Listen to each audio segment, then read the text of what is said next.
Bismillahirrahmanirrahim. Assalamualaikum warahmatullahi wabarakatuh. Apa kabar teman-teman semuanya? Semoga selalu dalam keadaan sehat ya, dan tetap bersemangat menjalani kuliah online. Oke, setelah kemarin kita berbicara tentang definisi dari entrepreneurship, kreatif dan inovatif. Mungkin perlu kita ulang sebentar ya. Entrepreneurship adalah kemampuan kreatif dan inovatif yang dijadikan dasar, kiat, dan sumber daya untuk mencari peluang menuju sukses. Nah, kalau kreatif adalah kemampuan mengembangkan ide dan cara-cara baru dalam memecahkan masalah dan menemukan peluang atau thinking new things. Jadi kalau kreatif itu kemampuan mengembangkan ide dan cara-cara baru dalam memecahkan masalah. Jadi dia memikirkan sesuatu yang baru. Berbeda dengan inovatif. Inovatif adalah kemampuan menerapkan kreativitas dalam rangka memecahkan masalah dan menemukan peluang, atau kita kenal dengan doing new things. Jadi kalau misalnya kreatif itu baru sekedar membayangkan dan memikirkan, sedangkan kalau inovatif itu sudah menerapkan. Oke, itu yang kita pelajari kemarin ya. Dua hal tadi, kreatif dan inovatif, penting untuk dimiliki seorang entrepreneur. Sehingga entrepreneurship adalah orang yang memiliki kemampuan keduanya. Maka jangan heran ketika kita kuliah entrepreneur akan sering sekali dibahas tentang apa itu inovatif dan kreatif. Oke, kita juga sudah sempat berbicara tentang apa saja ciri-ciri umum kewirausahaan ya. Mulai dari memiliki motif berprestasi tinggi, perspektif ke depan, kreativitas, sampai dengan memiliki kemampuan personal. Oke, kita juga membahas tentang 7 pantangan bisnis yang disingkat dengan Magadir. Yang pertama Maisir ya, bisnis tidak boleh spekulasi, kemudian tidak boleh melanggar kesusilaan, tidak boleh goror atau tidak transparan atau manipulasi, tidak boleh juga haram objek dan proyek bisnisnya, tidak boleh juga zulm yang menimbulkan kemudorotan, gak boleh juga ihtikar atau yang menimbun dan monopolistik, dan terakhir jelas gak boleh menggunakan sistem. Nah, ini pantangan dalam bisnis.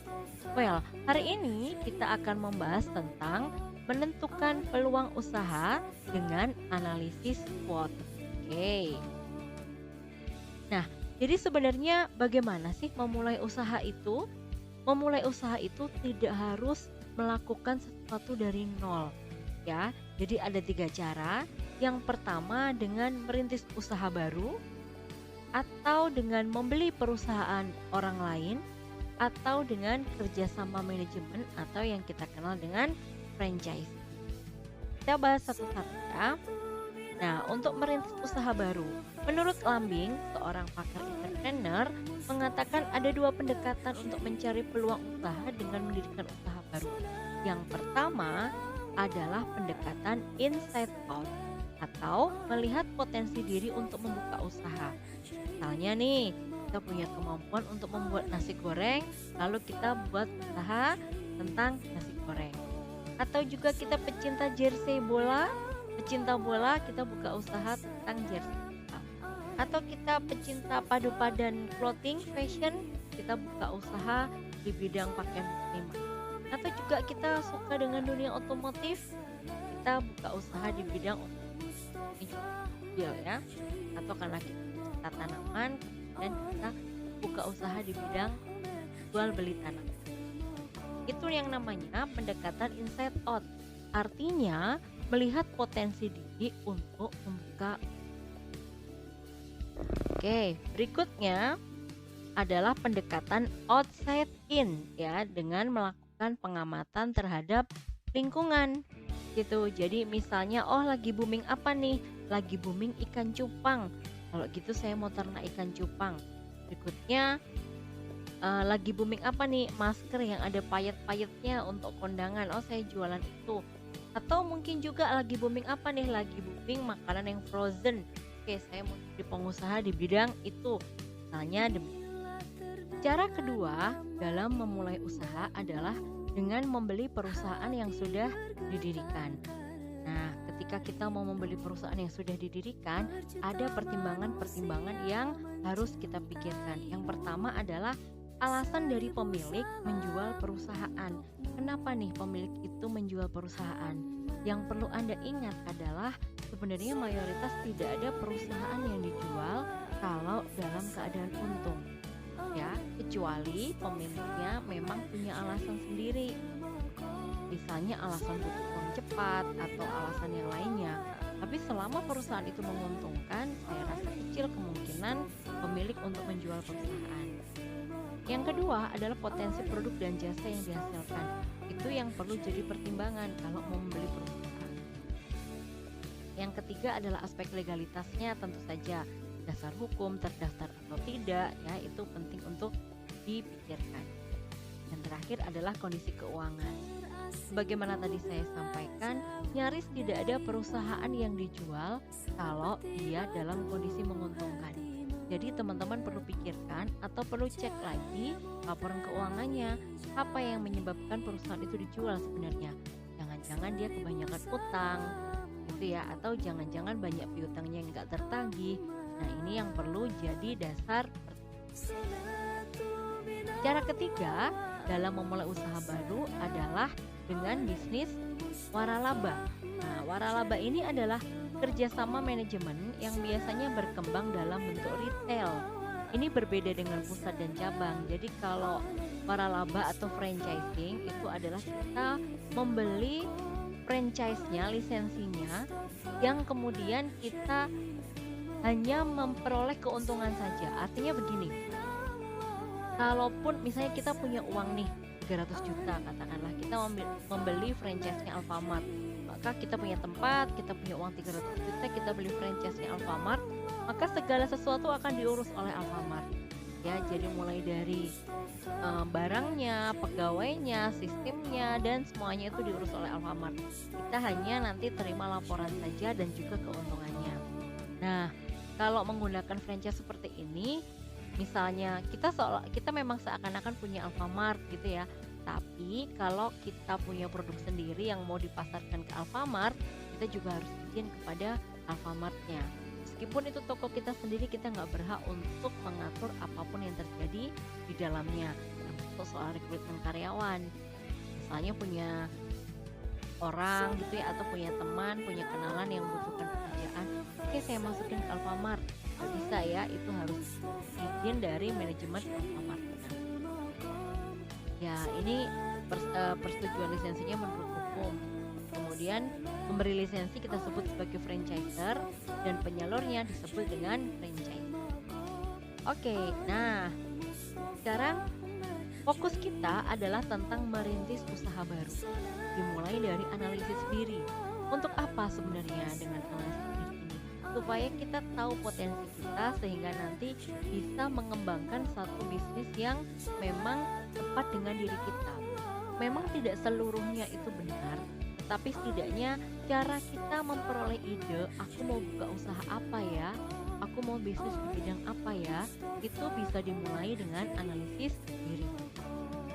Oke, apa itu analisis? Analisis adalah penilaian yang cenderung mengurai kenyataan. Ingat ya, kenyataan bukan halu, bukan harapan. Jadi misalnya, oh saya ini orangnya pendiam. Bukan, kalimatnya bukan, oh saya ini orang yang berusaha untuk menjadi supel. Saya ini orang yang pengen banget bisa menjadi ramah. Itu berbeda ya. Jadi kalau analisis itu yang diurai adalah kenyataannya. Nah, kalau analisis diri ini merupakan penalaran atas diri sendiri yang lebih cenderung mengurai kenyataan yang berakibat pada pemilahan yang berlanjut pada diri seseorang sesuai dengan karakter atau sifat. Jadi misalnya saya pendiam, saya supel, kemudian saya suka belajar hal-hal baru. Nah, ini termasuk bagian dari analisis diri. Untuk apa kita menganalisis diri? Supaya menjadi manusia yang lebih progresif. Karena kalau kita tahu kelemahan kita akan berusaha untuk mengatasi kelemahan kita. Oh, saya orangnya mudah gugup. Gimana ya caranya? Oke, dimulai dari saya banyak berpikir, saya menenangkan diri, saya olahraga, saya yoga misalnya, seperti itu. Jadi itu ya fungsinya. Kemudian fungsinya mengetahui potensi, mengetahui kekurangan dan kelebihan, termasuk untuk introspeksi. Oke, nah sekarang kita coba untuk mengenal metode dalam menganalisis diri. Ya, kita menggunakan metode yang disebut dengan SWOT: Strength, Weakness, Opportunity, dan juga Threat. Kekuatan, kelemahan, kesempatan, dan ancaman. Kekuatan dan kelemahan itu adalah sesuatu yang berasal dari internal kita sendiri, sedangkan opportunity dan threat sesuatu yang berasal dari luar diri kita. Ya, strength itu kelebihan, contohnya karakter baik, hobi, kebiasaan, sedangkan weakness adalah karakter buruk atau sesuatu yang bisa menghambat. Dua hal ini sekali lagi berasal dari internal kita. Sedangkan opportunity adalah peluang yang asalnya dari luar diri kita sendiri, dan threat adalah ancaman yang asalnya dari luar diri kita. Jadi misalnya banyak pesaing atau orang tua yang kurang mendukung, nah itu masuknya threat, bukan ke kelemahan. Ini contohnya ya, SWOT untuk diri sendiri. Jadi strength pun, saya orang yang tekun, saya punya bakat menggambar, saya nggak mudah menyerah. Weaknessnya, tapi saya pendiam. Opportunity-nya, orang tua saya wirausaha, jadi ada keturunan wirausaha gitu ya. Dan kemudian teman-teman saya asik, suka hal baru misalnya. Nah, kemudian trade-nya adalah kuliah saya padat. Oke, kalau saya mau bikin bisnis, saya mau bikin usaha di bidang apa ya? Kalau kuliahnya padat dan saya pendiam, berarti saya nggak bisa nih kalau bisnis yang berhubungan dengan orang lain yang kerja kantoran. Tuh. Kemudian, tapi orang tua saya wirausaha nih, teman-teman saya juga asik. Saya punya bakat menggambar, saya juga nggak gampang nyerah. Oh ya, saya coba untuk bisnisnya lukis kaos sekarang. Nah, oke. Strateginya adalah manfaatkan kekuatan untuk mengambil peluang dan manfaatkan peluang untuk mengatasi kelemahan yang ada. Tadi misalnya ya, orang tuanya wirausaha tapi kuliahnya padat, tapi dia nggak gampang menyerah. Karena nggak gampang menyerah, kemudian punya teman-teman yang asik, dimanfaatkan. Oke, kalau gitu, kalau saya punya teman-teman, mudah-mudahan akan bisa diterima. Saya nggak mudah menyerah, kuliah saya padat, berarti saya harus bisa memanfaatkan waktu luang saya. Saya tekun nih, tapi saya pendiam, nggak apa-apa. Yang penting saya bisa tekun. Karena saya pendiam, maka saya nggak terlalu suka untuk berkomunikasi dengan banyak orang. Justru saya bisa menjadi lebih fokus. Itu contohnya memanfaatkan S dan O untuk mengatasi W dan T. Oke, nah sekarang teman-teman coba praktekkan, lakukan analisis SWOT untuk diri teman-teman sendiri ya.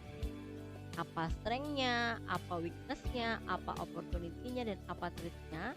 Buat dalam bentuk tabel seperti ini, kemudian dirangkum menjadi sebuah paragraf kecil.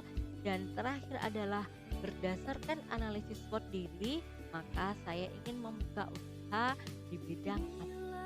Jelaskan bidang apa? Bisa dipahami ya? Oke, selamat mencoba. Terima kasih. Assalamualaikum warahmatullahi wabarakatuh.